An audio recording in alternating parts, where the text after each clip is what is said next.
नमस्कार दोस्तों, स्वागत है आपका हिंदी नॉलेज शो में। तो दोस्तों, रूस एक बार फिर से अपनी जान बचाने के लिए भारत की शरण में आया है।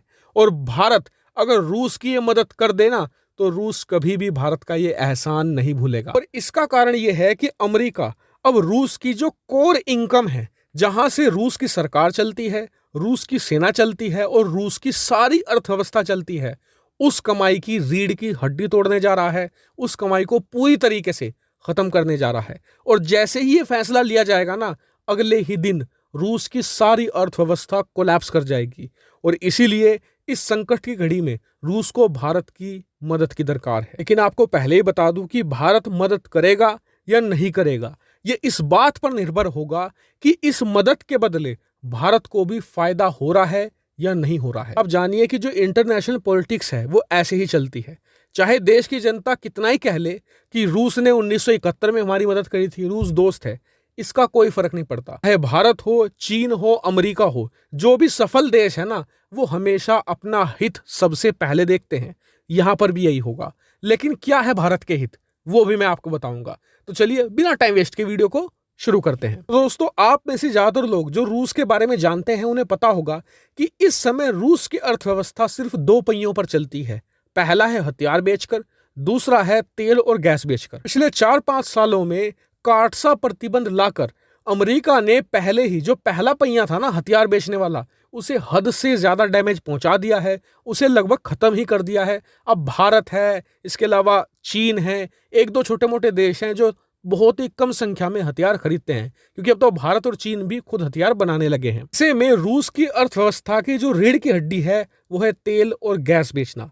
और अब खबर आई है कि अमेरिकी राष्ट्रपति जो बाइडेन और पूरा यूरोप मिलकर रूस के जो तेल कारोबार है और गैस का कारोबार है उस पर संपूर्ण एम्बार्गो यानी कि पूर्ण प्रतिबंध लगाने जा रहा है। इसके बाद कोई भी देश रूस से तेल नहीं खरीद सकेगा। और इसका असर चीन पर भी पड़ेगा, क्योंकि चीन अगर रूस से तेल खरीदेगा तो यूरोप और अमेरिका में चीन जो हर साल लगभग $1 ट्रिलियन का एक्सपोर्ट करता है, उस पर हैवी डैमेज पहुंचाएंगे यूरोप और अमेरिका, और चीन को भारी नुकसान होगा।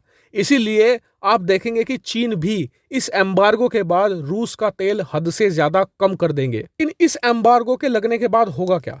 सबसे पहले तो तेल की कीमतें काफी ज्यादा बढ़ जाएंगी, क्योंकि रूस एक बहुत ही बड़ा प्लेयर है ऑयल मार्केट का। इससे भारत पर भी असर पड़ेगा, क्योंकि भारत और चीन तेल के बहुत ही बड़े आयातक देश हैं।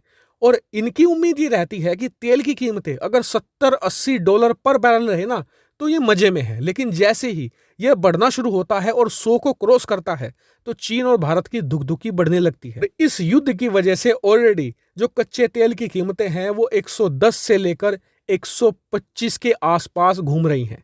और ये बहुत ही चिंताजनक बात है। इससे भारतीय रुपया भी डिवैल्यू हो चुका है, करीबन 76.50 पर पहुंच चुका है, जो बहुत ही ज्यादा लो है। और कहा जा रहा है कि ये 80 तक भी पहुंच सकता है अगर तेल की कीमतें ऐसे ही बढ़ती रही तो। लेकिन जब पूरी तरीके से रूस पर प्रतिबंध लग जाएगा ना, उसके बाद तो ये $150 पर बैरल भी जा सकता है। वो तो भारत और चीन के लिए और खतरनाक होगा।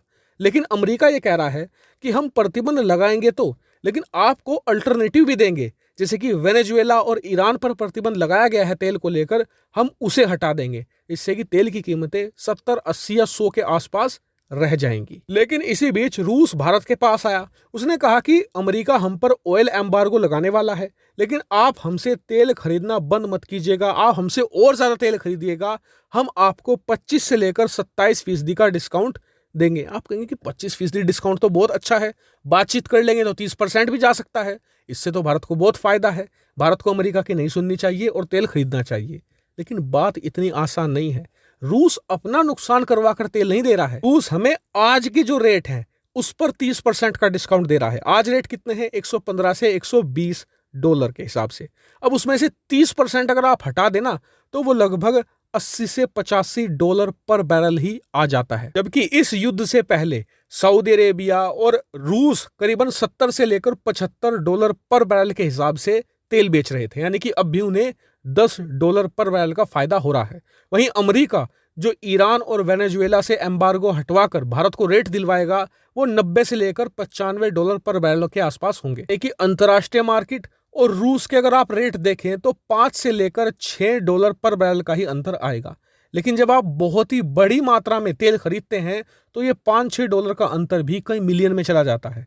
लेकिन अब भारत के सामने सवाल यह है कि क्या यूरोप और अमेरिका से दुश्मनी लेकर हम रूस से तेल खरीदें, जिससे कि हमें एक तो सस्ता पड़ेगा तेल, दूसरा रूस पर हमारा एहसान होगा कि हमने आपकी बहुत ही कठिन समय में मदद भी करी थी। दूसरी तरफ कि हम रूस से मुंह मोड़ लें और ईरान से तेल खरीदना शुरू करें, जो थोड़ा सा तो महंगा होगा, लेकिन इसके बदले अमेरिका और यूरोप हमारे दुश्मन नहीं बनेंगे। वहीं रूस को तो हम मैनेज कर ही रहे हैं, हम जो भी यूएनएससी में वोटिंग होगी उसमें फिर से अब्सटेन कर देंगे, रूस फिर से खुश हो जाएगा। तो ये दो बड़े ऑफर है। अब आप मुझे कमेंट करके बताइए कि भारत को यहाँ पर क्या करना चाहिए। फिलहाल इस वीडियो में इतना ही। Thank you very much for watching video.